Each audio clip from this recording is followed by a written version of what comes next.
masih terbuka. Lunox jika mereka ingin untuk melakukan penetrasi ke area hero double-nya pun masih possible. Dan ternyata Parsh ya, jadi pilihan pick mereka mau mainin high ground defense juga. Iya, sebenarnya dari Slate mereka juga bisa ngambil ke arah Eve kalau mereka mau, karena sama-sama high ground. Yang satu bulat dan satu kotak ya.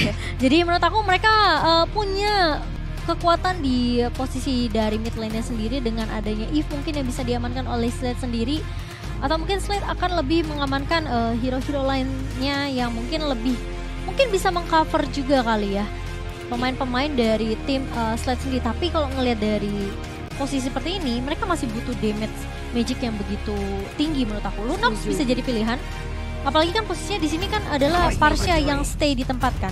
Tapi ternyata sudah ada Kito yang akan diamankan oleh Slate, dan siapakah magic damage yang akan diamankan di sini? Bitrix yang sempat juga ya berarti. Di sini god lane-nya bakal atau yang sempat Cipi notif di awal yang dimana Todak yang sempat Cipi lihat menggunakan metode tersebut, dua factor di samping dan mid lane-nya Marksman. Kini Slate Esports yang coba untuk mainin Marksman di samping. Obvious nanti akan 1v1 dengan 1-1. Wah, ini cukup menarik sih. Bisa jadi ya, Bitrix-nya akan ditaruh di posisi mid lane di sini. Dan Todak, siapakah yang mereka akan amankan di sini? Mereka masih butuh satu buah jungler. Apakah Minotaur yang akan menjadi jungler dari tim Todak? Karena kita tahu memang sebenarnya Ciku ini suka banget nge-pick Minotaur di posisi midnya. Tapi tidak memungkinkan juga Minotaur bisa ditaruh di posisi jungler. Jadi kita akan lihat apakah itu dia Minotaur yang langsung diamankan. Ini cukup menarik karena memang Minotaur semenjak kemarin sempat di buff ya, aku bisa bilang Minotaur ini memang sempat balik ke Land of Down, tapi kita tahu dia tidak setanky dulu, dan bahkan dia salah satu hero yang menurut aku butuh inisiasi yang begitu baik. Ketika mereka mau masuk teamfight, minion range-nya harus siap, dan bahkan minion fury-nya benar-benar harus on point. Kalau minion fury-nya tidak bisa menangkap beberapa pemain dan itu tidak di follow up juga, itu akan menjadi hal yang cukup sia-sia. Setuju banget. Jadi ini harus penuh kalkulasi, pastinya akan ada plus minus, akan ada skenario terbaik dan juga skenario terburuk. Dan kita akan saksikan bagaimana kedua belah tim dari dua negara yang berbeda akan beradu mekanik dan strategi. Gear FMM, Nick, Sayla, dan juga Adamir dari teman-teman Slate Esports. Foviusnya di area mid di tangan Sayla. Mid lane-nya itu tadi ya masih fleksibel kan di sini. Menarik sih ini kita lihat, dan bagaimana dari teka-teki ini akan terjawab karena sebentar lagi kita akan terbang juga ke Land of Down untuk melihat di mana sejatinya posisi hero-hero tersebut, dan benar adanya di mana Sayla dengan Povius yang menempati posisi mid lane untuk tim Slate Esports. Iya, ini cukup menarik ya. Ini yang saya suka dari setiap update yang terjadi di Mobile Legends, dan banyak banget explore ya. Ini kayak hero-hero kayak MPL zaman season pertama gak sih? Minotaur ya kan? Mungkin Martis di season ketiga. Ini semua udah balik lagi sekarang. Ini udah ngebawa hero-hero lama kembali ke Land of Down. Udah mulai masuk lagi. Kan biar ada suasana yang baru ya Cipi ya. Apalagi Gashin juga kan sekarang udah jadi prioritas untuk di-ban. Jadi kita akan melihat tentunya dari kedua belah tim di sini. Slate dan juga Todak. Mereka masih coba untuk mengamankan dari Little Wanderer dan mungkin mendapatkan level 4 terlebih dahulu, sementara Yam sudah dipukul mundur tentunya. Sementara Moon di sini masih harus bersabar karena posisi dari Sayla dan juga Nick ini yang bisa menarik ke arah seorang Moon. Jadi tidak boleh terlalu memaksakan di area minta, sementara di area atas Kiku Hadamir dalam posisi yang tidak baik-baik saja, namun ternyata Nick masih punya satu buah Guardian Bulwark, berhasil untuk mengcover dengan sangat amat baik dari seorang Adamir. Mengingat mereka bukan menggunakan tipikal jungler yang teamfight ya, tapi sebelumnya sudah ada satu buah stunner yang mengarah ke Moon dan nyaris tumbang.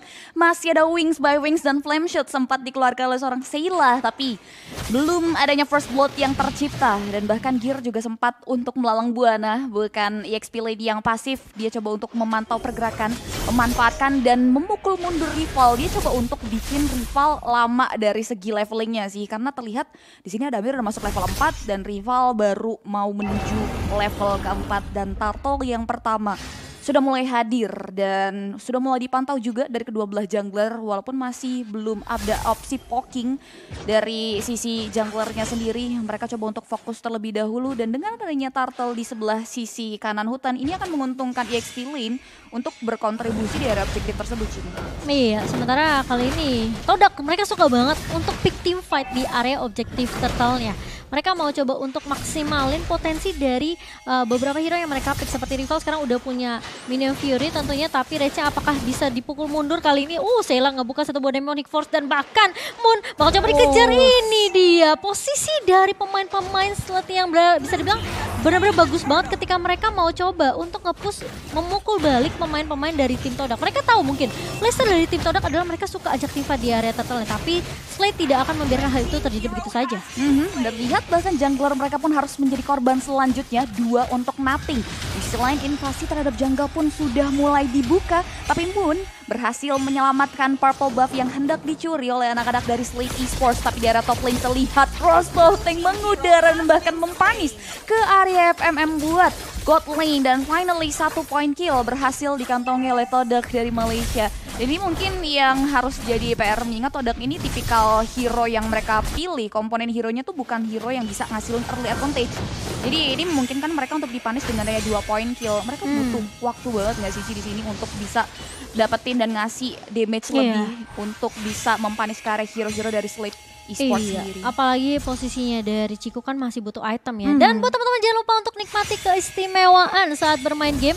Tentunya dengan kartu kredit HSBC ya. Kalian bisa apply kartu kredit HSBC Visa Platinumnya dan mendapatkan cashback harga Rp750.000. Lala, langsung apply sekarang juga. Betul. Dan terlihat juga di sini udah ada skenario yang dibentuk dari teman-teman kedua belah tim di area God lane. Nampaknya mereka bakal coba untuk memberikan harassment karena Demonic Force sudah mulai tertinggal begitu saja. Solo Pet di sisi lain dengan satu bagian di follow dengan Minion Fury. Tapi lihat damage yang diberikan terlalu sakit. Crossbow ini mulai mengudara dari Ciku guys. Morak meredakan lane up dari Slate Esports, tapi Adamir satu darah terakhir masih bisa menyelamatkan nyawanya, tapi tidak dengan Ciku. Ciku harus tumbang 1 tanpa pertukaran untuk menit kita yang keempat. Itu posisi timing dari Guardian Bulwark dari seorang Nick selalu on point. Dia selalu ngebuka Guardian Bulwark-nya di saat teman-teman itu udah sekarat. Adamir, ini kedua kalinya dia di cover dengan sangat amat baik dengan satu buah Guardian Bulwark dari seorang Nick. Kalau nggak ada Nick, itu udah pasti Adamir tumbang. Ya, benar banget, dan Adamirnya benar-benar berhasil diselamatkan akhirnya.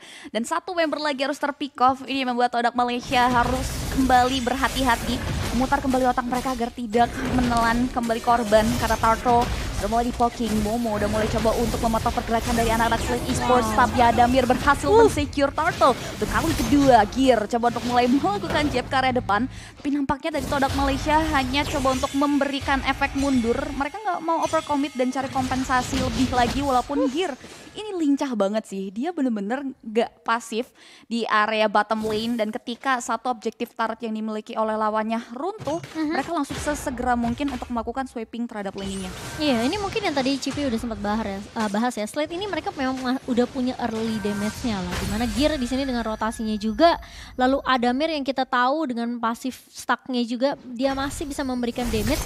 Sela yang menurut aku jadi poros dari setiap team fight-nya untuk Slate sendiri sih. Karena dia nggak nunggu Todak untuk ngebuka, dia bahkan ngebuka ketika rival ini minion range-nya itu hampir full. Tapi Sela ini selalu ngincernya ke arah Moon atau enggak ke arah Ciku guys. Teamfight di area atas tadi sebenarnya aku pikir Todak masih bisa pegang, tapi ternyata Adamir yang nggak tumbang, malah Cikunya yang diincar habis-habisan. Jadi prioritas target dari Slate sendiri sini udah kelihatan jelas banget lah, Ciku dan juga Momo dan Moon, sorry. Iya, karena memang benar adanya dari Todak Malaysia benar-benar bertumpu terhadap 2 hero tersebut. Dari Ciku dan juga Moon, bahkan kini kita bisa lihat juga Ciku crossbow tinggi mulai mengaktifkan gitu saja, dan masih bisa ditahan, namun tidak. FMM harus tumbang begitu saja dengan damage yang diberikan dari Peter Respect, tapi lihat Ciku guys harus tumbang di tangan seorang Sela, masih mau lebih. Slate Esports, tapi nampaknya dari Yamcha masih bisa selamat double kill dengan ada satu flame shot yang akurat berhasil menelan 1 korban jiwa lagi. Nick coba untuk menyeberang, masuki turret yang dimiliki, tapi Slate Esports mereka tahu betul tidak boleh serakah. Mereka kembali reset lagi dan mengarah ke area mid lane, walaupun Gear nyaris tewas. 1 buah pertukaran nyawa atas 2 member yang hilang, tapi Gear still alive dan masih bisa mundur ke arah belakang dengan flickernya. Iya, wow, itu menjadi kerugian sih buat Todak menurut aku, karena memang sebenarnya pertukaran awalnya Beatrix dan juga One-One ya, dimana Ciku tumbang, FMM juga tumbang, namun menjadi kerugian karena Yamsnya juga harus hilang. Tapi kali ini tim fight-nya masih mau dilanjutkan oleh Slate sendiri, melihat Turtle-nya yang ketiga sudah mulai muncul. Satu buah Demon Hunter Sword di tangan Ciku guys. Berarti ini setiap siapapun pemain dari Slate yang cukup tanky di area depan tentunya bisa ditembus dengan damage yang dimiliki oleh seorang Ciku. Dengan satu buah Demon Hunter Sword. Tapi Sayla tentunya ini, wah menurut aku gimana caranya Todak untuk setidaknya ya, ini ngurusin Sayla dulu. Karena Saylanya bener-bener gak kepegang. Ya, setuju banget sih. Saylanya ini benar-benar tahu betul resource yang dimiliki dari sisi Povius. Bagaimana dia maksimalin hero tersebut sehingga 4 poin kill berhasil dikantongi, di mana 4 member dari Todak Malaysia harus terpanis. Dan kini Turtle sudah mulai kembali dikejar lagi, rival berusaha dan Retribution yang on point berhasil men-secure, akhirnya tidak ada perfect Turtle oleh Slate Esports, tapi lihat sudah ada serangan yang diberikan oleh Todak mengarah ke Sayla, tapi Yams harus mundur ke belakang, Gear coba untuk mulai menyeberang, sudah mulai dikejar seorang Ciku guys, lihat damage-nya sudah mulai masuk tepat, dan ternyata Gear harus tumbang dengan damage yang diberikan, tertinggal dari kawanannya, membuat satu nyawa dari Slate Esports harus hilang. Tapi yang gak hilang itu ini sih yang ada di bawah ini ya, dimana kalian wajib banget buat punya Aurora Collections dari Logitech G. Betul banget, kalian bisa masuk ke era baru permainan dengan Aurora Collection dari Logitech G. Keren loh, keyboardnya bagus banget. Kelas sih, ini Bagus banget, headsetnya juga bagus banget. Yep. Wah, pokoknya gak boleh kalian lewatkan ya Aurora Collection. Dan kita back to the game. Tapi jangan lupa juga download gratis nih aplikasi FWD di aplikasi di App Store dan juga Google Play karena kalian bisa mengikuti turnamen dari Omne. Yoi, langsung gas sekarang juga guys. Dan ini akhirnya udah ada satu buah terbangunan dari Slate Esports, walaupun agak terseok-seok kayak di sini Todak untuk masuk ke area objektif turret. Dan setidaknya ada 2 turret kini yang hilang. Mereka coba untuk menyeimbangi secara perlahan, slow but sure. Dan Turtle juga udah mulai berubah menjadi Lord ya.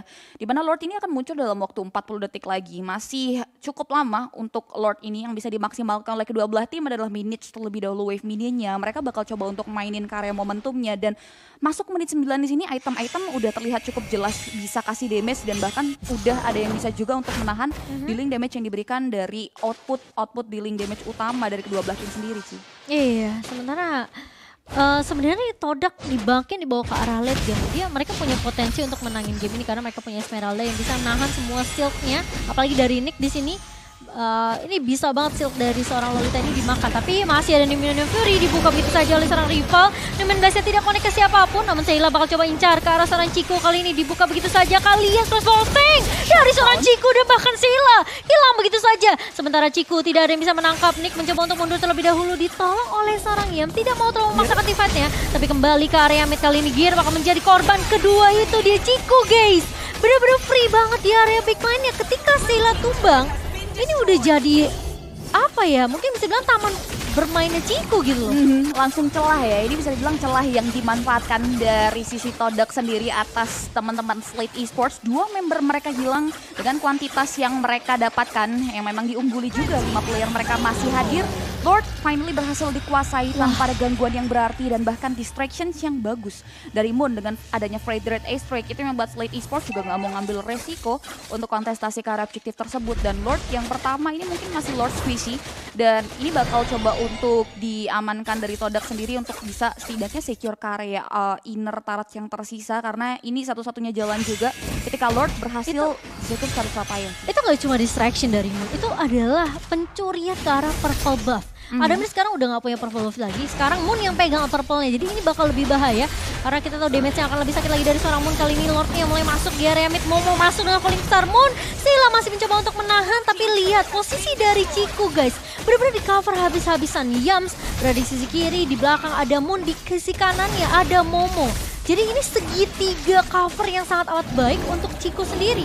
Yes, setuju. Dan akhirnya ini membuat, karena memang kita tahu ini adalah ujung tombak dari Todak, mereka harus betul menjaga Ciku. Mengingat dari early sampai mid game tadi Ciku yang selalu menjadi sasaran empuk buat teman-teman dari Slate Esports. Lihat satu Vader Racer begitu saja, Sayla mulai terkikis, crossbow yang mengalah begitu saja dari satu badan Nick First memukul mundur dan Sayla nyaris tumbang, tapi dia masih bisa bertahan mundur karena di belakang. Set legal dari Yam coba untuk mulai maju ke depan. Momo coba untuk kasih backupan dan Slate Esports gak mau terlalu overcommit, banyak resource yang mereka buang membuat mereka harus reset lagi, mundur lagi. Dan Todak mereka tahu betul mereka nggak boleh terlalu greedy untuk maju ke area di depan. Mereka fokus area objektif turret yang tersisa, which is inner turretnya kini, dan Todak coba untuk mulai pertahanin ekspansi terhadap jalur yang dimiliki, walaupun Slate Esports di sini nggak mau terisolasi. Mereka terus berusaha keluar dari zona nyaman mereka dan mau coba untuk cari momentum di menit kita yang ke-12 kali ini. Oke, ini wow, sekarang Todak mereka yang memegang kendali 2,9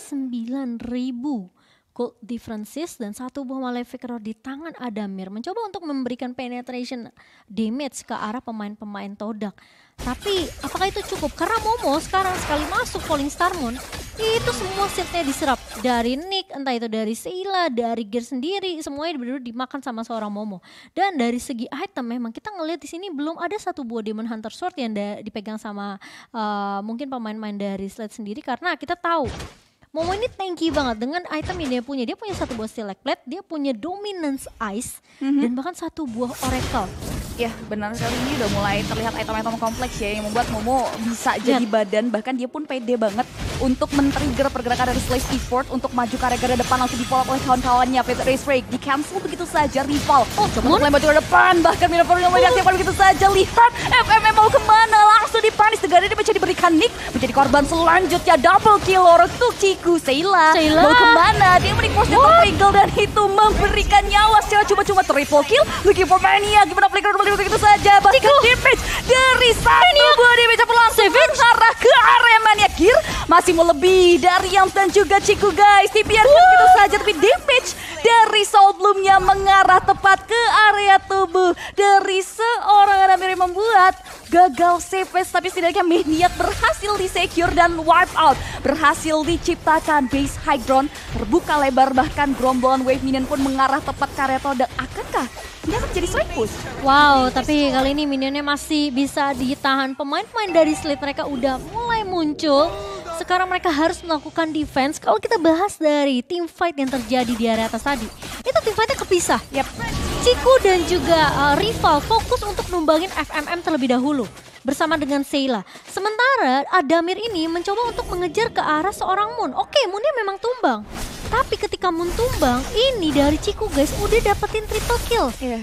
Wow, ini PR-nya luar biasa, tapi kali ini lihat rival masuk dengan satu buah Minion Fury dan bahkan Adamir tumpang begitu saja. Dan main blast-nya connect ke arah dua pemain, tapi ternyata lihat satu Winter Tranchen mencoba untuk menahan damage, namun ternyata Ciku sudah terbang ke arah slot yang dibuka. Moon pun masih memberikan damage tambahan dengan satu buah Federal Strike, dan kali ini 3 pemain dari Slate Esports begitu saja hilang tanpa ada kabar yang bisa kita lihat. Dan bahkan kali ini dari Gear mencoba untuk menahan di area depan, sementara Lord sudah mulai masuk. Gear mencoba untuk menahan, tapi ternyata damage-nya tidak cukup.